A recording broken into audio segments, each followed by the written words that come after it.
জুমার দিন আমি 3টা আমলকে বেশি গুরুত্ব দিই। এক নাম্বার হচ্ছে সূরাতুল কাহফ, যেটা আপনাকে মাসিহুদ দাজ্জাল থেকে বাঁচাবে।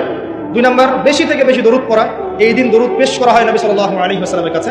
আর 3 নাম্বার এটা যেটা আপনাদেরকে শেয়ার করছি, সেটা হলো আল্লাহ রাসূল সাল্লাল্লাহু আলাইহি ওয়াসাল্লাম বলেছেন, কেউ যদি জুমার দিনে সকাল সকাল গোসল করে, আর্লি মর্নিং গোসল করে ফেলে, একদম ফরজ গোসলের মতো, এবার সবচেয়ে উত্তম কাপড়টা পরে, নোংরা কাপড় না, বেস্ট কাপড়টা পরে, আতর খুশবু ব্যবহার করে, সুগন্ধি ইউজ করে, সুগন্ধি ব্যবহার করে সে সকাল সকাল পায়ে হেঁটে মসজিদে যায়, বাহনে চড়ে নয়, পায়ে হেঁটে মসজিদে গিয়ে ইমাম বয়ান খুতবা শুরু করার আগেই মসজিদে চলে গেছে, ইমামের কাছাকাছি বসে, কাউকে কষ্ট দেয় না, ইমাম খুতবা দিচ্ছে সে চুপচাপ শুনছে, কাউকে কষ্ট দেয় না, এমনকি পাশে কেউ কথা বলে তাকে এতটুকু বলে না চুপ করো, এতটুকু বলে না, চুপচাপ খুতবা শুনে নামাজ পড়ে ইমামের সাথে সালাম ফিরায়।